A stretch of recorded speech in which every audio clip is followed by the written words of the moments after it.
Sun news நேயர்களுக்கு வணக்கம். Apollo மருத்துவமனை வழங்கும் நலம் தரும் நல் மருத்துவம் நிகழ்ச்சிக்கு உங்களை அன்போடு வரவேற்கிறோம். இன்றைய நிகழ்ச்சியில் சிறப்பு விருந்தினராக நம்மோடு இணைந்திருக்கிறார் மருத்துவர் கிருஷ்ணகுமார் அவர்கள், இஎன்டி மருத்துவர். வணக்கம் டாக்டர். வணக்கம். காமனாக இன்றைக்கி நம்ம பார்த்துக்கிட்டு இருக்கிற விஷயங்கள் அலர்ஜி, சைனஸ். நம்ம அது ஏதோ அலர்ஜியாக இருக்கும், ஒரு மாத்திரையை போட்டால் சரியாக போயிடும் அப்படின்னு நம்மளாம் முடிவுக்கு வந்துடுறோம். டக்குன்னு டாக்டர்கிட்டே போகும்போது ஒரு அலர்ஜி மாத்திரை எடுத்து போட்டோம், அதுக்கு பின்விளைவுகள் என்ன இருக்குன்னு நமக்கு தெரியாது. அது மாதிரி பார்த்திங்கன்னா சைனஸ். இப்போ நம்ம எடுக்கிற ஒரு மாஸ்டர் ஹெல்த் செக்கப்புக்கு போகிறோம், பிளட்டு கொடுக்குறோம் அப்படின்னா எனக்கு சைனஸ் இருக்கான்னு பாருங்கள் நம்ம யாரும் சொல்கிறதில்ல. ஆனால் அந்த கவுண்ட்டு, பிளட் கவுண்ட் அவங்க கொடுக்குற விஷயத்தில் சைனஸ்னு ஒரு விஷயத்தை மார்க் பண்ணுவோம். அதே மாதிரி நம்ம கண் இந்த ரிசல்ட்டில் ஓடும் பொழுது அதை மாத்திரம் பார்க்காது, இதெல்லாம் கொடுத்தது பண்ணுறாங்க அப்படிங்கிறது மாதிரி இருக்கும். ஆனால் இது எல்லாத்துக்கும் பின்னாலேயும் இந்த மாதிரி சின்ன விஷயங்களை கவனிக்காமல் விடும் பொழுது அது ஒரு மிகப்பெரிய பிரச்சனைக்கு வழி வகுத்து எங்கேயோ கொண்டு போய் விட்டுருங்கிறது நிறைய பேருக்கு தெரியறதில்ல. என்னுடைய முதல் கேள்வி, இந்த துறையில் எது அந்த மாதிரி பிரச்சனைகளை கொண்டு போகுது டாக்டர்? சின்னதுன்னு நினச்சி நம்ம விட்டுருப்போம், அல்லது டெம்பரவரியாக நம்ம சைனசைட்டிஸ். ஓகே. ஏன்னா சைனசைட்டிஸில் மைல்டு இருக்குது, மாட்ரேட் இருக்குது, ரொம்ப சிவியர்னு ரொம்ப அதிகமாக இருக்கிறதும் இருக்குது. அதே போல் அக்யூட், சப்அக்யூட், க்ரானிக், சில வாரங்கள் இருக்கிறது, சில மாதங்கள் இருக்கிறது, சில வருஷங்கள் இருக்கிறது. இதில் என்ன ப்ராப்ளம்னா, ஜென்ரலாக பீப்புள்கிட்ட டெண்டன்சி வலின்னா ஒரு நாள்லையோ 2 நாள்லையோ ஓடி வந்துடுவாங்க. அதே வலி இல்லாத ஒரு மூக்கடைப்பு இருக்குது, இல்லை க்ரானிக்காக சளி இருக்குதுன்னா பல மாதங்கள் கழித்து தான் வருவாங்க. அது ஜென்ரல் டெண்டன்சி. இதில் அது மைல்டு டைப்பாக இருந்தால் பிரச்சனை இல்லை. பட் மாட்ரேட் அல்லது சிவியர்னு சொல்லக்கூடியதில் காம்ப்ளிகேஷன்ஸ் வரலாம். அதில் என்னென்னா, சைனஸில் இந்த முகப்பாக்கத்தில் இந்த எலும்புங்களுக்குள்ளே இருக்குது, இங்கே 2, இங்கே 2, இங்கே 2, அப்புறம் மண்டையோட்டுக்குள்ளே 1, மொத்தம் 4 குரூப் இருக்குது. இதில் சளி ஃபார்ம் ஆகிறது தான் சைனசைட்டிஸ். அது வெறும் சளியாக இருக்கலாம், அல்லது சதை வளர்ச்சியாகவும் இருக்கலாம். சதை வளர்ச்சின்னும்போது இன்னும் கொஞ்சம் சீரியஸ். பட் அது கேன்சர் டைப் கிடையாது, சதை வளர்ச்சி தான், குணப்படுத்தக்கூடிய ஒரு விஷயம். ஆனால் அது எவ்வளோக்கு எவ்வளவு நாள் கடத்தாமல் பார்க்குறோமோ கொஞ்சம் ஈஸி. இல்லைன்னா டெஃபினட்டாக கொஞ்சம் அதிகமாகும், அல்லது சர்ஜரி அதுக்காக தேவைப்படும். என்ன இதில் முக்கியமான விஷயம்னா, பர்டிகுலர்லி கண் அஃபெக்ட் ஆகி வருவாங்க இந்த நார்த் ஈஸ்ட் சைடில் இருந்தெல்லாம். ஏன்னா அங்கே மருத்துவ வசதிகள் குறைவு. அவங்க இங்கே காட்டும்பொழுதே கண்ணை பாதிக்கும். ஏன்னா கண்ணை சுற்றி 3 சைனஸ் குரூப் இருக்குது. அதனால் இதை அலட்சியம் செய்யாமல் கொஞ்சம் பிரச்சனைகள் இருக்கும்போதே வலி இல்லைன்னா கூட மருத்துவரை பார்த்து சரி பண்ணிக்கிறது நல்லது. இப்போ இந்த சைனசைட்டிஸினுடைய விளைவுகள் அப்படிங்கிறது ஒரு இடத்துக்கு ஏற்றது மாதிரி எந்த இடத்துல சளி நிரம்பி இருக்குது அல்லது சதை வளர்ந்துருக்கிறத பொறுத்து அதனுடைய அறிகுறி மாறுபடுமா? ஆமாங்க. அதாவது இது மேக்ஸிலரின்னு சொல்கிறது, இந்த கண்ணம் இந்த போனில் இருக்கிறது. சரி. இதுதான் இருக்கிறதுல பிக்கஸ்ட் சைனஸ். ஓகே. இதில் சளி நிரம்பி இருக்கும்போதோ சதை வளர்ந்துருக்கும் போதோ நமக்கு ஒரு ஃபுல்னஸ் தெரியும், ஏதோ ஒரு நிரம்பி இருக்கிற ஃபீலிங், ஃபுல் ஃபீலிங் இருக்கும். தலை பாரமாக இருக்குன்னுவாங்க, சில பேர் தலையில் நீர் கொத்த மாதிரி இருக்குன்னுவாங்க, அந்த மாதிரி. இதில் நார்மலாக கண்ணோட சிம்டம் அதிகம் இருக்காது. ஓகே. க்ரானிக் ரொம்ப மைல்டு ஹெட்டேக் இருக்கலாம், சளி தான், சளி அப்பப்போ வந்துட்டுருக்குது, இல்லை கோல்டு வந்தால் கொஞ்சத்தில் கிளியர் ஆகாது. நார்மலாக கோல்டு வந்தால் 4-5 நாளில் சரியாக போகுதுன்னா, இதில் கோல்டு வந்தால் பல வாரங்கள் ஆகும். ஏன்னா இங்கே டிசீஸ் உள்ளே இருக்கிறதுனால. இன்னொரு ப்ராப்ளம் இந்த சைனஸில் நார்மலாக நமக்கு ஒரு எம்டி ஸ்பேஸ் இருக்கும்போது அது கிராவிட்டி ட்ரைனேஜாக இருந்ததுன்னா தானாக வடியும். இங்கே எப்படி வச்சுருக்காங்கன்னா, அமைப்பு இங்கே இருக்க மேலே இருக்க ட்ரைனேஜ். ஸோ இது தானாக கிராவிட்டியில் கிளியர் ஆகாது. அதை அந்த மியூக்கோசிலியரி மெக்கானிசம்னு ஒன்று இருக்குது, அது உள்ள, அது கன்வேயர் பெல்ட் மாதிரி, அதுதான் இப்படி தள்ளி தள்ளி இந்த ஓப்பனிங்க்கு கொண்டு வெளியே வரணும். ஸோ அது இதில் ஒரு பிரச்சனை. இந்த எத்மாய்ட் சைனஸ்ன்றதும் ஃப்ரான்டல் சைனஸ்ன்றதும் கண்ணில் கொஞ்சம் பிரச்சனை தெரியும். அதாவது ஒரு ஹெவினஸ் கொடுக்கறதோ அல்லது அதிகமாகும்போது பார்வை டபுள் ஆகிறதோ அல்லது மூமெண்ட் அவ்வளோ ஃப்ரீயாக இல்லாததோ வந்து இருக்கலாம் அதிகமாகும்போது. ஹெட்டேக் வந்து ஜென்ரலாக க்ரானிக் சைனசைட்டிஸில் ரொம்ப இருக்காது. அதில் ஒரு அக்யூட் ஃப்ளேரப் இருக்கும்பொழுது தான் வலி இருக்கும், இல்லைன்னா ஜென்ரலாக வலி இருக்காது. க்ரானிக்காக இருக்கிற சிம்டம்ஸ் வந்து சளி, மூக்கடைப்பு, அதுக்கப்புறம் ஒரு மாதிரி ஒரு டிஃப்யூஸ் வேக் ஹெட்டேக் அல்லது ஹெவினஸ், இதெல்லாம் தான் வரும். கண் பிரச்சனை அல்லது கண் வலி வர ஆரம்பிச்சதுனாலே கொஞ்சம் அதிகமான ஸ்டேஜ் அப்படின்னு இருக்கும், எடுக்கலாம். சரி, கண் பிரச்சனை ஒருத்தருக்கு வருது அப்படின்னா அவர் இந்த சளினால் வந்திருக்குன்னு உணர மாட்டார். கண்ணில் ஏதோ பிரச்சனை நேராக கண் டாக்டர்கிட்ட போயிடுவாங்க. ஸோ இதை அறிந்து கண் டாக்டர்களே அதுக்கு ட்ரீட்மெண்ட் கொடுப்பாங்களா கண் மருத்துவர்கள்? இல்லைங்க, இது சளினாலையும் சைனஸ்னாலையும் ஏற்பட்டிருக்கு, நீங்கள் இஎன்டியை பாருங்கன்னு அனுப்புகிறாங்க நிறைய. ஏன்னா அவங்க கண்ணை செக் பண்ணிவிடுவாங்க, அப்போ சொல்லுவாங்க உங்களுக்கு கண்ணில் பிரச்சனை இல்லை, நீங்கள் இஎன்டி பாருங்கன்னு சொல்கிறாங்க. இன்னொன்று, கண்ணுனால் சைனஸ்னால சில சமயங்களில் வந்து கண்ணில் பிரச்சனை வரும். அப்போ அவங்க என்ன பிரச்சனை வந்திருக்குன்னு சொல்லிவிட்டு அதுக்கு ட்ரீட்மெண்ட் ஆரம்பிச்சுட்டு நீங்கள் இஎன்டியை பாருங்கன்னு சொல்லுவாங்க. ஏன்னா ப்ரெஷர் வந்ததுன்னா நமக்கு இந்த டீப்பஸ்ட் சைனஸ் ஒன்று சொன்னேன், ஸ்பீனாய்ட் சைனஸ், அது வந்து சின்னது தான், ஆனால் அது பேஸ் ஆஃப் த பிரெயினில் இருக்குது, பிரெயினுக்கு கீழ்ப்பக்கத்தில் இருக்குது. அதுக்கு மேலே வந்து ஒரு பிட்யூட்ரின்னு ஒரு கிளாண்டு, நாளமில்லா சுரப்பி, அது இருக்குது. அப்புறம் இந்த கண்ணிலேருந்து பிரெயினுக்கு போகிற நரம்பும் அதுக்கிட்ட இருக்குது. அப்புறம் ரொம்ப மேஜர் பிளட் வெசல் பிரெயினுக்கு போகிறது, பிரெயின்லேருந்து வர்றது, அதுவும் அங்கே இருக்குது. ஸோ அது ரொம்ப வைட்டல் ஏரியா. அதில் இன்ஃபெக்ஷன் வந்தாலோ அதில் சத வளர்ச்சி வந்தாலோ அது வந்து ரொம்ப கிரிட்டிக்கல். சைனஸில் ட்ரபிளில் வந்து ஒரு மிகப்பெரிய பிரச்சனை, நீங்கள் இப்படியே விட்டுட்டிங்கன்னா இந்த இடத்துக்கு வந்து சேரும், அப்போ தான் பெரிய பிரச்சனையை நீங்கள் உணர்வீங்க அப்படின்னு சொல்லக்கூடிய லெவல் எது? அப்படி ஒரு பிரச்சனையான லெவலுக்கு வரும்பொழுதும் முழுமையாக அது அறுவை சிகிச்சை மூலமாகவோ மருந்து மாத்திரைகள் மூலமாகவோ சரி செய்யப்படுமா? நான் சொன்னபடி இந்த கண் பாதிப்பு தான் அதுக்கு மெயின் ப்ராப்ளம்ங்க.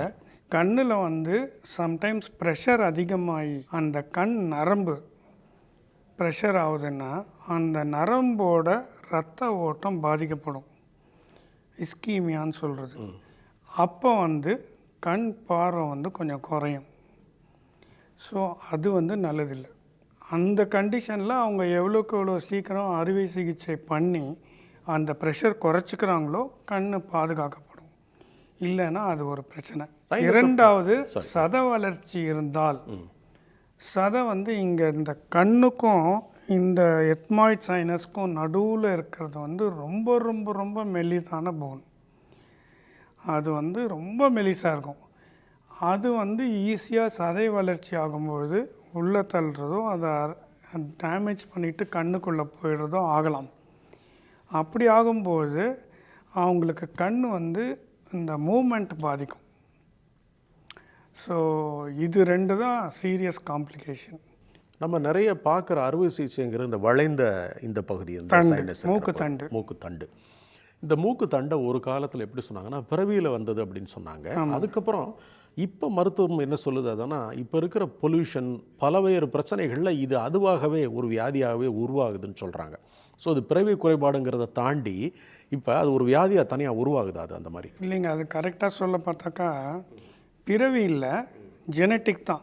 அதாவது நம்ம முகம் ஒரு 17-18 வயசு வரைக்கும் வளருது, அப்போ அந்த மூக்கும் வளருது பெருசாக. இதில் வந்து இந்த மூக்கு இப்படி இருக்குன்னா நடுவில் வந்து இந்த செப்டம்ன்றது இருக்கும், பார்ட்டிஷன் ரெண்டு பக்கத்துக்கும் பிரிக்கக்கூடியது. ஸோ அது பல ஏரியாவிலேருந்து டெவலப் ஆகிறதுனால சில டைமில் இப்படியோ சில டைமில் இப்படியோ அல்லது இப்படி வளைஞ்சோலாம் வரும். அது வந்து எக்ஸாக்டாக சைல்டுஹுட் இல்லை, சைல்டுஹுட்லேருந்து அந்த டெவலப் ஆகின்னு வர இது. ஸோ ஒன்லி திங் வந்து நம்மளால் ஒரு 15-16 வயசுக்கு முன்னாடி ஜென்ரலாக ஆப்ரேட் பண்ணுறது கஷ்டம். ஏன்னா டெவலப் ஆகிட்டுருக்கிற ஸ்டேஜ், வளர்ச்சி அடையாத ஒரு வளர்ச்சி ஆகிட்டுருக்கும்பொழுது வர்றது. ஸோ இந்த மூக்குத்தண்டு வளைஞ்சிருக்கிறது வந்து நார்மலாக 17-18 ஐடியல் ஆப்ரேட் பண்ணுறது. ரொம்ப கஷ்டப்படுறாங்கன்னா 15-16 யோசிக்கலாம். அதுக்கு முன்னே வந்து ஜென்ரலாக பண்ணுறதில்ல அதுக்காக. இன்னொன்று வந்து இந்த மூக்குத்தண்டு பெண்டுனால வந்து மூச்சடைப்பு தான் காமனாக அவங்களுக்கு இருக்கும். அது வளைஞ்சிருக்கிற சைட்லேயும் இருக்கலாம் அல்லது இன்னொரு சைட்லேயும் இருக்கலாம். வெரி ஆஃபன் வந்து அவங்க இன்னொரு சைட் சொல்லுவாங்க. ஏன்னா நார்மலாக நமக்கு 3 சதை இருக்குது 2 பக்கமும். ஸோ இந்த போன் இப்படி பெண்ட் ஆகிருக்குன்னா இன்னொரு பக்கம் இருக்கிற சதை வந்து வீங்கி போயிடுது. அப்போ அவங்களுக்கு இன்னொரு பக்கம் அடைப்பு தெரியுது. ஸோ இது 2. 3வது வந்து இந்த சைனசைட்டிஸ் வந்து ஈஸியாக டெவலப் ஆகிறதுக்கு அது ஒரு காரணம். ஏன்னா இந்த ஏர் ஃப்ளோ வந்து நார்மலாக இருக்காது. ஸோ ஏர் ஃப்ளோ பாதிக்கப்பட்டு சைனசைட்டிஸ் வருது. இதான் வந்து மூக்குத்தண்டை பற்றி. மூக்குத்தண்டு அதனுடைய தோற்றம் மாறி இருக்கிறதுனால சைனஸ் நிறையா வர்றதுக்கு வாய்ப்பு உண்டா, அல்லது சைனஸை சளி நிறையா கூடுறதுனால மூக்குத்தண்டினுடைய தோற்றம் மாறுறதுக்கு வாய்ப்பு இல்லை, நீங்கள் முதல்ல சொன்னது தான் கரெக்டு. மூக்குத்தண்டு ரொம்ப பேடாக பெண்டாக இருந்தால் ஒன்று வந்து அந்த ஏர் ஃப்ளோ எட்டின்னு சொல்கிறது, கரண்ட்ஸ், ஏர் கரண்ட்ஸ் உள்ளே போகிறது, அது வந்து பாதிக்கப்படும். ஸோ அதுக்கப்புறம் அந்த நான் சொன்னபடி அந்த கன்வேயர் பெல்ட் மெக்கானிசம் அஃபெக்ட் ஆகும், சளி உள்ளே தங்கும். ஸோ அதுக்கப்புறம் அப்படியே சைனசைட்டிஸாக டெவலப் ஆகுது. இல்லை அலர்ஜி அதிகமாகி அலர்ஜினால் அந்த கிரேப்ஸ் மாதிரி கொத்து கொத்தாக பாலிப்னு வருது, அது இருக்கலாம். இதுக்கான சிகிச்சை முறை முதல்ல ஒரு பெரிய அறுவை சிகிச்சையாக தான் இருந்தது. இந்த இடத்துல கட் பண்ணி அந்த எலும்பை சரி பண்ணி பண்ணாங்க. அந்த மாதிரி ஒரு சிகிச்சை முறை பண்ணவங்களுக்கு மறுபடியும் சைனஸ் வந்ததாக பெருசாக தெரியலை, அந்த சிகிச்சையோட சரியாக போனதாக இருக்குது. ஆனால் அந்த மாதிரி ஒரு அறுவை சிகிச்சை தான் இப்போவும் மேற்கொள்ளப்படுதா, அல்லது இப்போ நிறைய மெத்தட்ஸ் வந்துருச்சு, ரோபாட்டிக்கில் ஆரம்பிச்சு வந்துருச்சு, ரொம்ப எளிமையாக டக்குன்னு பண்ணிடலாம் இது அப்படிங்கிற மாதிரி புது மெத்தட் எதுவும் வந்திருக்கா? இந்த மூக்குத்தண்டு அறுவை சிகிச்சையிலேயே 2 விதம் இருக்குது. ஒன்று வந்து எஸ்எம்ஆர்னு சொல்கிறது, அதில் வந்து இந்த கார்டிலேஜ்னு சொல்லக்கூடிய போர்ஷன் வந்து எடுத்துருவாங்க முக்கால்வாசி, குருத்து, அதான் கார்டிலேஜ்னு சொல்லுவோம். ஸோ அதை எடுத்துட்டு பண்ணுறது தான் அந்த எஸ்எம்ஆர் பழைய மெத்தட். அதுக்கப்புறம் டெவலப் ஆனது தான் செப்டோபிளாஸ்டி. இந்த செப்டோபிளாஸ்டியில் வந்து கார்டிலேஜ் எடுக்கிறதில்ல, ரொம்ப தேவை இருந்தால் ஒரு ரொம்ப சின்ன ஸ்ட்ரிப் மட்டும் எடுப்போம். அதே போல் அதுக்கு கீழே போன் இப்படி பெண்டாக இருந்தால் அந்த ஒரு சின்ன ஸ்ட்ரிப் மட்டும் எடுப்போம். ஸோ இது வந்து இன்னும் கன்சர்வேட்டிவ் சர்ஜரி. அண்டு இதில் வந்து இப்போது 94க்கு அப்புறம் எண்டோஸ்கோப் நிறைய டெவலப் ஆகிட்டதுனால இப்போ நான்லாம் ஃபுல் அண்ட் ஃபுல் வந்து எண்டோஸ்கோபிக் செப்டோபிளாஸ்டின்னு பண்ணுறேன். ஃபுல்லாகவே பார்வையிலேயே நேர் பார்வையில் எண்டோஸ்கோப் வச்சு மேக்னிஃபிகேஷன் டிவியில் பார்த்து பண்ணுறது. ஸோ இது வந்து இப்போத்தி லேட்டஸ்ட்டு மெத்தட். அதே போல் கோப்லேஷன் ஒன்று வந்திருக்கு. இனிஷியலாக லேசர் வந்தது, அதுக்கப்புறம் கோப்லேஷன் ஒன்று வந்திருக்கு. ஸோ அந்த வீங்கி போன சதையெல்லாம் வந்து இந்த கோப்லேஷன் முறையில் ஷ்ரிங்க் பண்ணலாம். ஸோ அவங்களுக்கு அந்த மூச்சடைப்பும் ஃப்ரீ ஆகும். இதுதான் இப்போதைக்கு லேட்டஸ்ட்டு. இந்த சைனஸ் டிசீசஸ்க்கு வந்து அதே போல் மைக்ரோ டிப்ரைடர்னு ஒன்று டெவலப் ஆச்சு. அது வந்து மிக நுண்ணியமாக மிக துல்லியமாக வந்து அந்த டிசீஸ் போர்ஷன் வரைக்கும் கிளியர் பண்ணலாம், மற்ற நார்மல் ஏரியாவெல்லாம் டேமேஜ் பண்ணாமல். ஸோ இந்த எண்டோஸ்கோபிக் சர்ஜரியோட எய்மே வந்து நம்ம ட்ரைனேஜை வந்து கொஞ்சம் அகலப்படுத்துறது. ஸோ தட் அந்த ட்ரைனேஜ் நல்லாயிருக்கும், திருப்பி இந்த ப்ராப்ளம் வராமல் இருக்கும்ன்றது தான். மூக்கில் அந்த இடங்களில் சளி நிறையா அடைச்சிருக்கும் அல்லது சதை வளர்ந்துருக்கும். இப்போ அதே சமயத்தில் எலும்பும் வளைஞ்சிருக்கு. ஆமாங்க. நீங்கள் எலும்பு வளைவை சரி பண்ணுறதுக்காக இந்த பிரச்சனையை தீர்க்கணும்னா எலும்பு வளைவை நம்ம சரி பண்ணணும் அப்படின்னு சொல்லி நீங்கள் ஒரு சிகிச்சை மேற்கொள்கிறீங்க. அப்படி ஒரு சிகிச்சையை நீங்கள் மேற்கொள்ளும் பொழுது இந்த பகுதியில் சளி நிரம்பியிருந்தாலோ அல்லது சதை வளர்ந்துருந்தாலோ இதே சிகிச்சையை பண்ணும்பொழுது இதையும் கிளியர் பண்ணிட்டு வெளியில் வந்துடுவீங்க. இதே சர்ஜரியில் தான் பண்ணுவோம். ஓகே. அதனால தான் ஒரு பேஷண்ட் வந்து எவாலுவேட் பண்ணும்பொழுது முதல்ல வந்து நம்ம சிடி ஸ்கேன் சைனஸ் எடுப்போம். அதில் வந்து சைனஸ் எப்படி இருக்குது, ஹெல்த்தியாக இருக்கா, இல்லை வெறும் டிசீஸ் தானா, இல்லை பாலிப் இருக்கா அப்படின்றது தெரிஞ்சிடும். ஸோ அதுக்கேற்ற மாதிரி அவங்கக்கிட்டே சொல்லிவிட்டு அப்படி தான் பிளான் பண்ணுவோம். இன்னொன்று வந்து வெறும் சளி மட்டும் இருந்ததுன்னா அந்த தூரம் ட்ரைனேஜை வந்து பெருசு பண்ணால் வாஷ் பண்ணிவிட்டு ஸோ அது ட்ரெயின் ஆக ஆரம்பிச்சிடும். பட் உள்ளே சதை நிறைய வளர்ந்துருக்குன்னா அதெல்லாம் கிளியர் பண்ணணும், நார்மல் ஏர் உள்ளே போகணும். ஸோ அது மாதிரி பிளான் பண்ணணும். பின்பக்கமாக ஒன்று சொன்னீங்க இல்லையா சைனஸ்? பின்பக்கம் இல்லைங்க, அதாவது அது எப்போ எங்கே இருக்குன்னா 2 காதுக்கும் நடுவில், 2 கண்ணுக்கும் பின்னாடி நடுவில் இருக்குது, centre of the skull. Okay. அதில் வந்து சைனஸ் உருவாகிறதுக்கான சிம்டம்ஸ் என்ன, அதை எப்படி கண்டுபிடிக்கிறது? ஏன்னா அது வந்து மற்ற இடங்களுக்குன்னா இப்போ நமக்கு படுக்கிறோம், இந்த பக்கம் மூக்கு மூடிக்கும், இந்த பெயின் வந்து கண்ணுக்கு பின்னாடி தெரியும். ஓகே. சம்டைம்ஸ் கண் அப்படி லைட்டாக ப்ரெஸ் பண்ணும்போது கூட தெரியும். ஓகே. ஒன்று. ரெண்டாவது வந்து விஷனில் டிஸ்டர்பன்ஸ். ஏன்னா அந்த சைனஸில் 2 ஓரத்துலேயும் வந்து அந்த கண்ணுக்கு போகிற நரம்பு, கண்ணிலேருந்து பிரெயினுக்கு போகிற நரம்பு இருக்குது. ஸோ அது வரும். ஸோ இது 2 தான் அதுக்கு தெரிஞ்ச காமன் டிஸ்டர்பன்ஸ். சிடி சைனஸ் வந்து மஸ்ட் இதுக்கு. எக்ஸ்ரேல ஒன்றும் தெரியாது. ஸோ அது எடுத்துட்டாக்கா இதில் பிரச்சனை இருக்கா இல்லையான்றது தெரிஞ்சிடும். சிடி சைனஸ் எடுக்கும்போதே சைனசைட்டிஸில் கூட எந்தெந்த குரூப் அஃபெக்ட் ஆகிருக்குன்றது ரொம்ப தெளிவாக தெரியும். ஸோ அதை மட்டும் டீல் பண்ணால் போகிறோம். ஒரு தடவை இந்த மூக்கு வளைவை சரி பண்ணி அல்லது அந்த துவாரத்தை நீங்கள் அந்த ட்ரைனேஜ்னு சொல்கிறீங்க அதை பெருசு பண்ணி விட்டுட்டா மறுபடியும் உங்களுக்கு அது தங்குறதுக்கான வாய்ப்புகள்ங்கிறது இருக்கவே இருக்காது. மூக்கு தண்டு திருப்பி வளையாதுங்க. இன்னொன்று வந்து ரொம்ப காமனாக மக்கள் மிஸ் பண்ணுறது வந்து அலர்ஜி. இப்போ அலர்ஜியும் கூட ரொம்ப அதிகமாக இருக்குன்னா அவங்களுக்கு முதல்லேருந்தே அந்த அலர்ஜி ட்ரீட்மெண்ட்டை ஆரம்பிச்சிடணும். நம்ம சர்ஜரி பண்ணி கொஞ்ச நாளுக்கு நாங்கள் சொல்லிவிடுவோம், அலர்ஜி ட்ரீட்மெண்ட் நீங்கள் தயவுசெய்து கண்டினியூ பண்ணணும். ஏன்னா அலர்ஜி அதிகமாக இருந்தால் திருப்பி வந்து அந்த ஹோல் சின்னதாகிறதுக்கும் வாய்ப்பு இருக்குது, அல்லது சத வளர்ச்சிக்கும் வாய்ப்பு இருக்குது. நம்ம கவனிக்காமல் விட்டுறோம், சர்ஜிக்கல் ப்ரொசீஜர் வரைக்கும் போயிடுது அப்படின்னு சொல்கிற வியாதியில் சர்ஜிக்கல் ப்ரொசீஜர் அறுவை சிகிச்சை வரைக்கும் போகாமலேயே பல விஷயங்களை குணப்படுத்தலாம். அறுவை சிகிச்சைங்கிறது கடைசியாக வச்சுக்கலாம் அப்படின்னு வச்சுக்கிறதா, இல்லை பெரும்பாலும் எளிய அறுவை சிகிச்சைகளில் பல விஷயம் எளிய அறுவை, இந்த மூக்குத்தண்டு வளைவு சரி பண்ணுறதெல்லாம் எளிய அறுவை சிகிச்சை தாங்க. இந்த சைனசைட்டிஸ் பண்ணுறதும் எளிய அறுவை சிகிச்சை தான். அதெல்லாம் ரொம்ப மேஜர் சர்ஜரின்னு வராது. எப்போ அது வந்து காம்ப்ளிகேட்டட் சர்ஜரின்னு ஆகுதுன்னா கண் பாதிக்கப்பட்டிருக்கு அல்லது மூளைக்கு கிட்ட வந்து டேமேஜ் ஆகிருக்கு அப்படின்னும்போது அது கொஞ்சம் ரிஸ்கி. ஓகே. இன்னொன்று இன்சிடென்ட்லி நம்ம இதை பற்றி பேசுகிறதுனால இந்த மூளையை சுற்றி நமக்கு வந்து ஷாக் அப்சார்பர் மாதிரி ஒரு லிக்விட் இருக்குது, வெறும் வாட்டர் மாதிரி இருக்கும். இந்த மூக்கோட மேல் பக்கம் வந்து மூளையோட கீழ்ப்பக்கம், அங்கேயும் ரொம்ப தென் போன் தான், அதுக்கு பேர் கிரிப்ரிஃபார்ம் பிளேட்டுன்னு. அதில் சில சமயங்களில் ஓட்டை இருந்தால் அந்த மேலே வந்து அந்த பிரெயினை சுற்றி இருக்கிற வாட்டர் மாதிரி இருக்கிறது லீக் ஆகலாம். அதுக்கு பேர் வந்து சிஎஸ்எஃப் லீக். இது வந்து சில பேர் தெரிஞ்சு வராங்க, சில பேர் தெரியாமல் இருக்காங்க. ஏன்னா அது வந்து ஜஸ்ட்டு சளி மாதிரி தான் இருக்கும், தண்ணியாக லிக்விடாக வரும். பட் அது அதிகமாக இருந்ததுன்னா கண்டிப்பாக வந்து அவங்க சிடி சைனஸ் எடுத்து பார்த்துக்கிறது நல்லது. சுய மருத்துவம் அப்படிங்கிறது நிறைய யூஸ் பண்ணுறதுங்கிறது ரொம்ப அதிகமாக இருக்குது. இஎன்டி துறையில் தான் அந்த சுய மருத்துவம் நிறையா. இது எங்கே ஒரு பிரச்சனையாக கொண்டு போய் விடுங்கிறது சொல்லுங்கள் டாக்டர். எதில் இது பெரிய ஒன்று வந்து நிறைய பார்க்குறதுங்க. நான் சில டைமில் பேஷண்ட்டை திட்டி கூட இருக்கேன். ஏன்னா இந்த நேசல் ட்ராப்ஸ் நமக்கு மூக்கில் வந்து 3 டர்பினேட் இருக்குது டிஷ்யூ. இங்கே 3, இங்கே 3, 3 டயர் மாதிரி இருக்கும். அதில் அந்த கீழே இருக்கிறது தான் பெருசு. இவங்க என்ன பண்ணுறாங்க, இந்த மூக்கை அடைக்குதுன்னா உடனே வந்து ஃபார்மசியில் போய் வாங்கிக்கிறாங்க நோஸ் ட்ராப்ஸ்.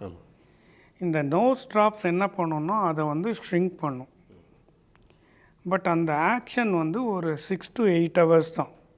அதுக்கு பிறகு அது திருப்பி மெதுவாக இப்படி பெருசாக ஆரம்பிக்கும். அப்போ இவங்க என்ன பண்ணுறாங்க, திருப்பி இன்னொரு வேளை அதை போடுறாங்க. ஸோ அதை மாதிரி போட்டு போட்டு போட்டு ஆகும்பொழுது சில மாதங்கள் தொடர்ந்து யூஸ் பண்ணாக்கா ஒரு மெடிக்கல் கண்டிஷனே இருக்குது. அதுக்கு பேர் வந்து ரைனைட்டிஸ் மெடிக்கமெண்டோசா. அதாவது இந்த மருந்துங்களை யூஸ் பண்ணி வர பிரச்சனைகள். ஸோ அது முதல்ல இருந்ததை விட இன்னும் பெருசாக்கிடும். சில பேர் வந்து 4 வேளைலாம் போட்டுக்கோங்க, பாக்கெட்லலாம் வச்சுக்கோங்க, அந்த ட்ராப்ஸை ஆஃபீஸ்லேயும் வச்சுக்கோங்க. அந்த அளவுக்கு மிஸ்யூஸ் பண்ணிடுறாங்க. ஸோ அதை வந்து தவிர்க்கணும். அதே போல் அலர்ஜின்றது வந்து ரொம்ப ரொம்ப காம்ப்ளிகேட்டட். அலர்ஜியாக இருக்கட்டும் அல்லது சைனசைட்டிஸாக இருக்கட்டும், இல்லை இஎன்டி துறையில் ஒரு விஷயத்தை நம்ம டாக்டர்கிட்ட போய் ஆகணும் அப்படின்னு எப்போ முடிவெடுக்கிறோம்? திரும்ப திரும்ப வருது இல்லை ப்ரொலாங்டாக இருக்குன்னும்போது நம்ம போனால் ஒன்று வந்து சில ரொட்டீன் செக்ஸ் பண்ணணும். அதாவது வைட்டமின் டி கம்மியாக இருக்கா, கால்சியம் கம்மியாக இருக்கா, அது யாருக்கு இந்த அலர்ஜி நிறையா வருது, யோஸ்னோஃபிலியா. ஆமாம், யோஸ்னோஃபிலியா அதிகமாக இருக்கா. ஸோ அதுக்கெல்லாம் கொஞ்சம் கரெக்ட் பண்ணலாம். இரண்டாவது வந்து இந்த அலர்ஜினால் பாலிப் வளரும்போது அவங்களுக்கு தெரியறதில்ல. அவங்களுக்கு அதே மாதிரி தான் ஸ்டஃபினஸ் இருக்கும், ஒரு ஹெவினஸ் இருக்கும். அது பட் பாலிப் வளர வளர வந்து அது அந்த பஞ்ச் ஆஃப் கிரேப்ஸ் மாதிரி அதிகமாகிட்டே போகும். அது எவ்வளோக்கு லேட்டாக வராங்களோ அவ்வளோக்கு கஷ்டம். இன்னொன்று, நாங்கள் இஎன்டி குரூப்பே வந்து ரொம்ப ரொம்ப ரொம்ப பயந்த டைம் வந்து இந்த கொரோனா டைம். அந்த பிளாக் ஃபங்கஸ்னு வந்தது இல்லையா, ஸோ அது வந்து டெட்லி. அது என்னென்னா அது வந்து எல்லாத்தையும் டேமேஜ் பண்ணிட்டு போயிடும், புயல் மாதிரி. ஸோ நார்மலாகவே ஃபங்கஸ் இருக்குது, சைனஸ்லேயும் வரும். 2 டைப் ஆஃப் ஃபங்கஸ். ஒன்று வந்து இந்த ஆர்டினரி ஃபங்கஸ், அது வந்து அவ்வளோ டேமேஜிங்காக இருக்காது. இன்னொன்று வந்து இந்த பிளாக் ஃபங்கஸ். அது ஜென்ரலாக வந்து எப்படின்னா இந்த கிட்னி டயாலிசிஸில் இருக்கவங்க, அல்லது லாங் ஸ்டாண்டிங் டயபிட்டிஸ் கண்ட்ரோல் இல்லாத இருக்கவங்க, அல்லது கேன்சர் வந்து ட்ரீட்மெண்ட்டில் இருக்கவங்க, இவங்களுக்குலாம் அதாவது இம்யூனிட்டி கம்மியாக இருக்கவங்க அவங்களுக்கு வரலாம். கொரோனா டைமில் நம்ம அதை ரொம்ப அதிகமாக பார்த்தோம். நிறைய பேர் கண்ணை இழந்தாங்க, நிறைய பேர் வாழ்க்கையும் இழந்தாங்க. ஸோ அது வந்து ஒரு ஜஸ்ட் ஞாபகம் வச்சுக்கணும். இப்போவும் அது இருக்கா டாக்டர்? இல்லை முற்றிலும் பிளாக் ஃபங்கஸ் அதிகமாக இல்லைங்க, ஃபங்கஸ் பார்க்குறோம். ஃபங்கஸ் பார்க்குறீங்க? ஃபங்கஸ் பார்க்குறது பர்டிகுலர்லி ஏன்னா இவங்க சும்மா இன்ஹலேஷன் பண்ணுறதோ இந்த ஆன் த கவுண்டர் டேப்லெட்ஸ் வாங்குறதோ பண்ணுறாங்க. ஸோ ப்ராப்ளம் சால்வ் ஆகிறதில்ல. பாலிப் அதிகமாக ஆக அது உள்ளே வந்து ஒரு கட்டியாக ஒரு பொருள் சேர்ந்துடுது. அது வந்து இந்த ஃபங்கஸ்னால் அலர்ஜிக் ஃபங்கல் மியூசின்னு சொல்கிறது, அது கெட்டியாக இருக்கும். அது சேர்ந்துருச்சுன்னா ரொம்ப கஷ்டம், அது வெளியே வராது. ஒருத்தர் அலர்ஜி அது மாத்திரை போட்டால் சரியாக போயிடும் வச்சுப்பாங்க. ஒருத்தர் உடனே மாத்திரையை தேடி பிடிச்சி அங்கே அலர்ஜி மாத்திரை என்ன இருக்குது அது பையில் வச்சுக்கிட்டு நீங்கள் சொன்னது மாதிரி தெரியறவங்க இருக்காங்க. இது இரண்டுமே தவறு அப்படிங்கிறத ரொம்ப அழகாக குறிப்பிட்டு எனக்கு சொன்னீங்க. இந்த நிகழ்ச்சியில் கலந்துக்கிட்டதுக்கு மிக்க நன்றி டாக்டர். நன்றி. உங்கள் கேள்விகளை அனுப்ப வேண்டிய மின்னஞ்சல் முகவரி mydoctor@apollohospitals.com. தொலைபேசி எண் 0444040166. உடனுக்குடன் செய்திகளை தெரிந்து கொள்ள சன் நியூஸ் பெல் ஐகானை கிளிக் பண்ணுங்க.